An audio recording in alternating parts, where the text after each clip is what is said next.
Against School by John Taylor Gatto. A three-time Teacher of the Year in New York State, John Taylor Gatto, 1935 to 2018, was one of schooling's fiercest critics. In fact, he resigned his teaching job in a 1991 editorial to the Wall Street Journal stating, "I can't teach this way any longer. If you hear of a job where I don't have to hurt kids to make a living, let me know." The title of one of Gatto's books, Dumbing Us Down: The Hidden Curriculum of Compulsory Schooling, 2002, revealed his attitude toward the public school system. Gatto noted that it forces attendance and promotes standardization and conformity. In the following essay, which was published in September 2003 issue of Harper's Magazine, Gatto draws on his own experience working in a big city public school as he develops his criticism. "I taught for 30 years in some of the worst schools in Manhattan and in some of the best. And during that time, I became an expert in boredom. Boredom was everywhere in my world. And if you ask the kids, as I often did, why they felt so bored, they always gave the same answers. They said the work was stupid, that it made no sense, that they already knew it.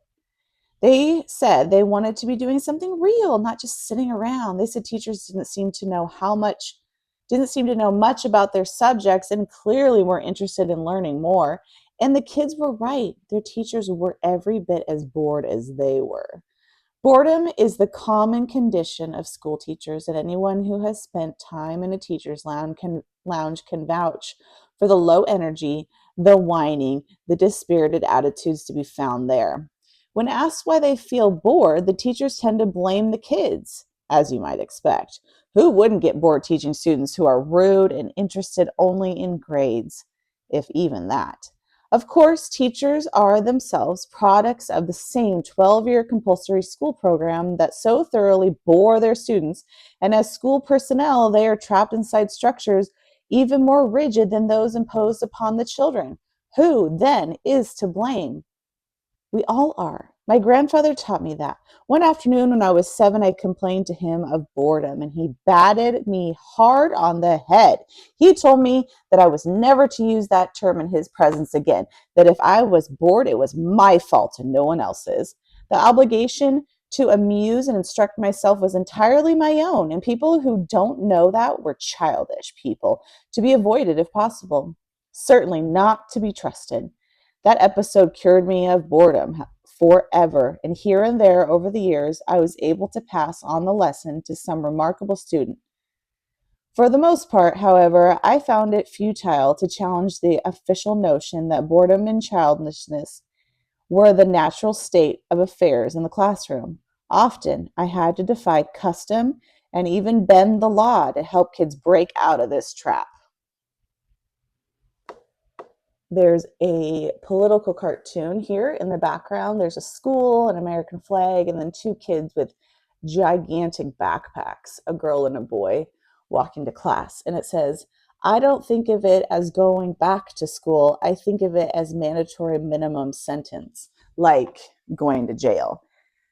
Mandatory minimum sentence is a legal term for referring to the lowest sentence that a court must give to a person convicted of a crime, regardless of the unique qualities of the offender or the offense. And the book asks, how does this term apply to school in this cartoon?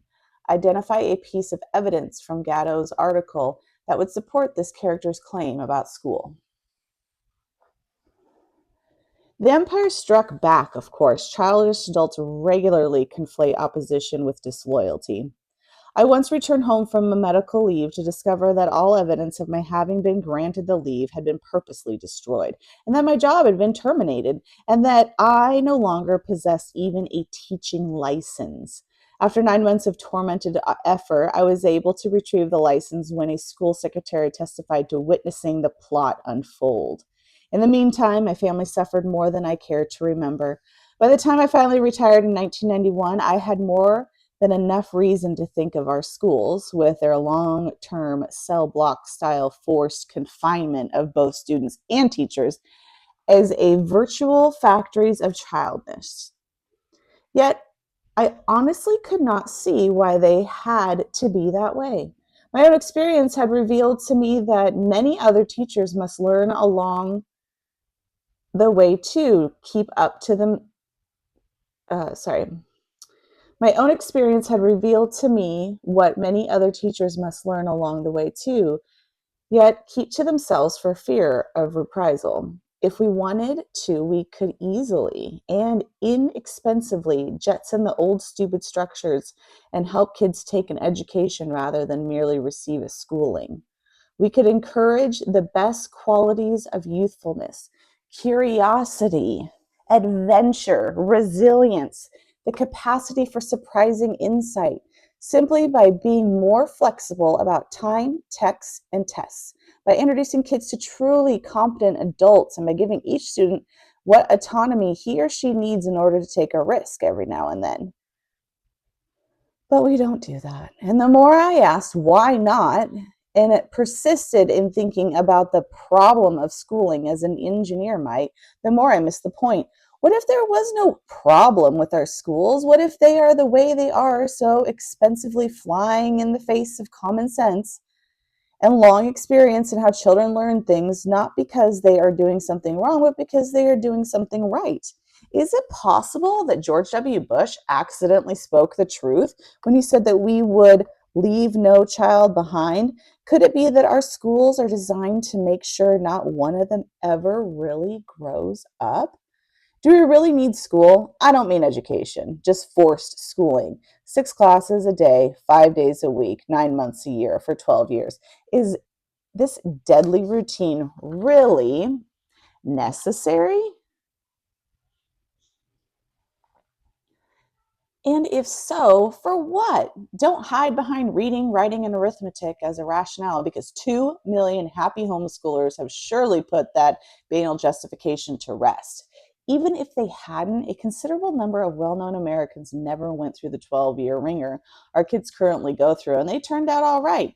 George Washington, Benjamin Franklin, Thomas Jefferson, Abraham Lincoln, someone taught them, to be sure, but they were not products of a school system. Not one of them was ever graduated from a secondary school.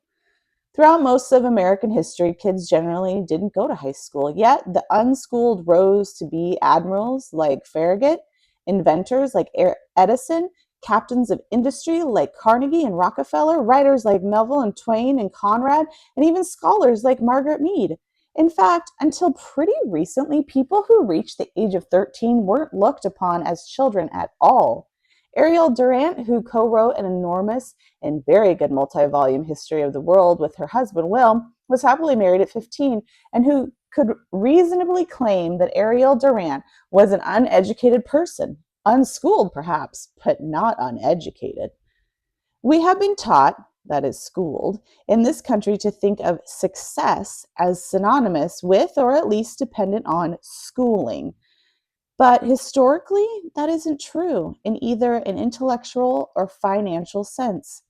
And plenty of people throughout the world today find a way to educate themselves without restoring to the system of compulsory secondary schools that all too often resemble prisons.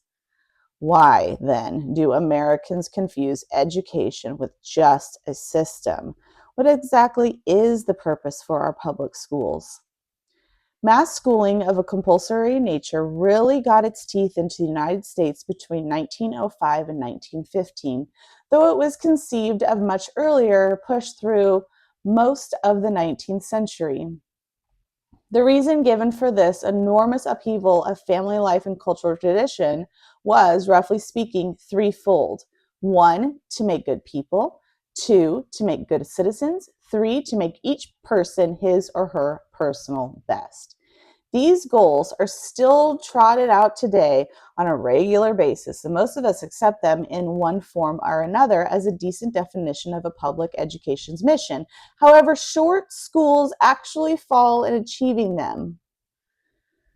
But we are dead wrong. Compounding our error is the fact that our national literature holds numerous and surprisingly consistent statements of compulsory schooling's true purpose. We have, for example, the great H.L. Mencken, who wrote the American Mercury for April 1924 that the aim of public education is not to fill the young of the species with knowledge and awaken their intelligence. Nothing could be further from the truth. The aim is simply to reduce as many individuals as possible to the same safe level, to breed and train a standardized citizenry, to put down dissent and originality. That is its aim in the United States, and that is its aim everywhere else. There you have it.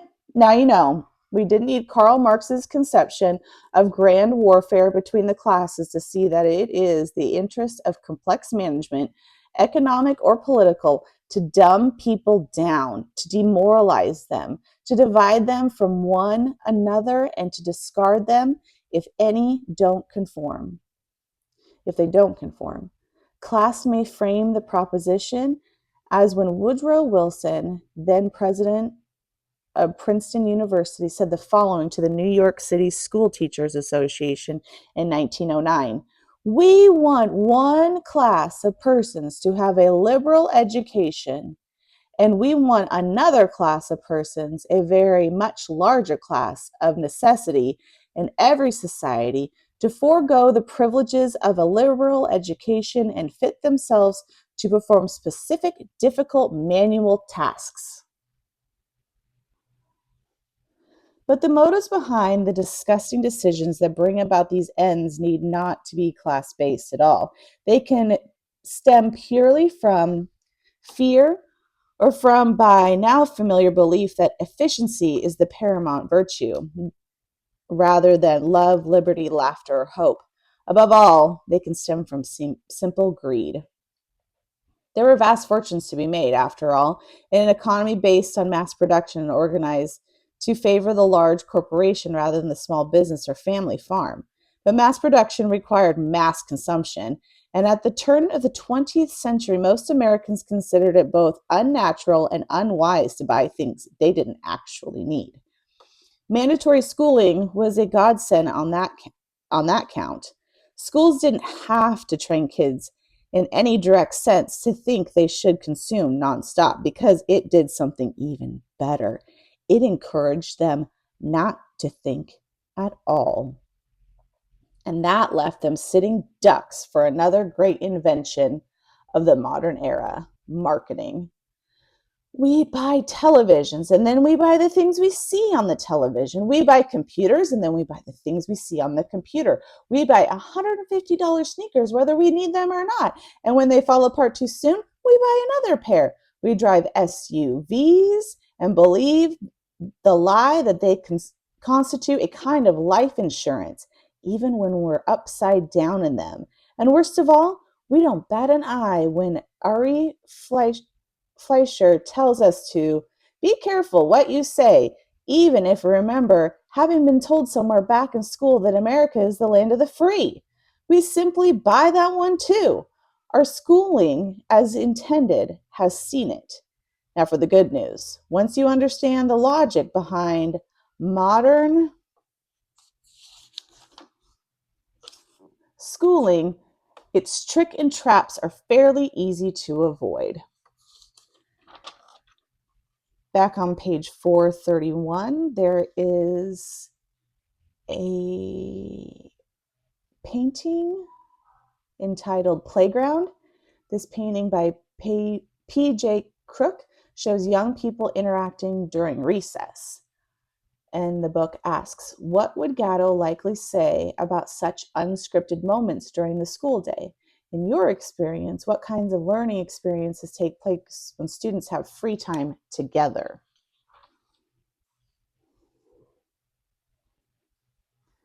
At the top of this page, there is a graph, and it says the logical extension of Gatto's argument is that students should not be required to attend school.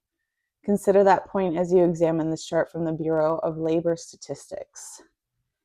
And it's showing earnings and unemployment rates by educational attainment.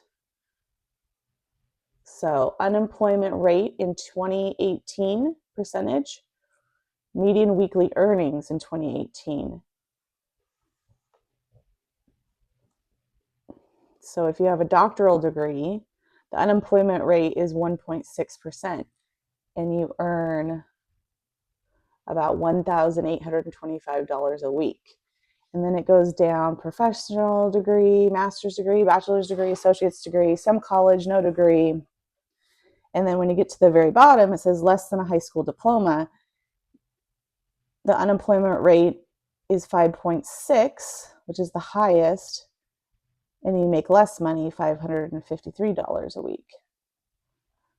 And they ask, what are some conclusions that you can draw from the data presented in this bar graph? How does this graph affect your view of Gatto's argument?